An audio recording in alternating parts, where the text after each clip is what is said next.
வால்மறை நாட்டிலே குடிகொண்டிருக்கக்கூடிய எங்கள் ஐயன் செந்தட்டி ஐயனுடைய கிருபையினால் பாதாள கண்டி கர்ப்பமாகி அதாவது 1 மாதமாகி 2 மாதமாகி அதாவது அந்த பலராமன் செட்டியாருடைய மனைவியாகப்பட்டு பாதாள கண்டி பெண்கொடிக்கு மாதம் 10 ஆனவுடனே அரிச்சந்திரவாதையதே வாதையதே வாதையதே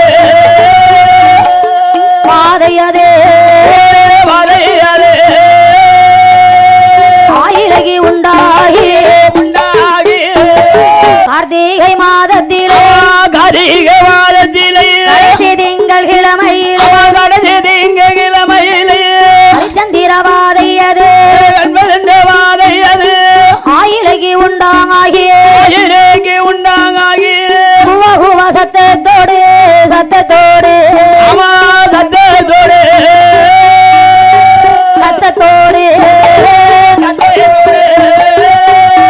குழந்தையாது பிறந்திடுமா அதிரவனும் உதிக்கும் போது கார்த்திகை நட்சத்திரத்தில்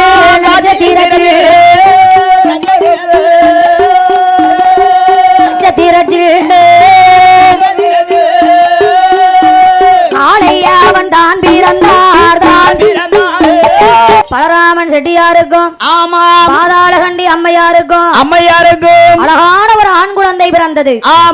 தனக்கு பிறந்த அழகான ஆண் குழந்தைக்கு பெயர் சூட்ட வேணுமே என்று பலராமன் செட்டியார் என்ன பார்ப்பானை வரவழைத்து பார்க்கும் போது பார்ப்பான் என்ன செய்கிறார் பாருங்கள்.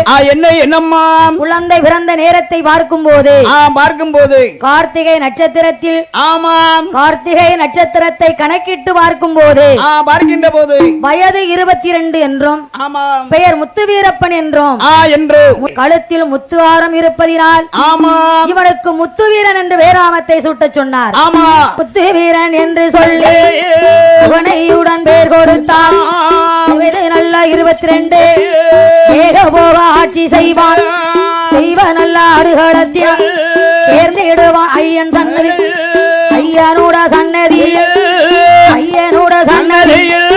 அடைக்கலமாய் தான் இருப்பான்.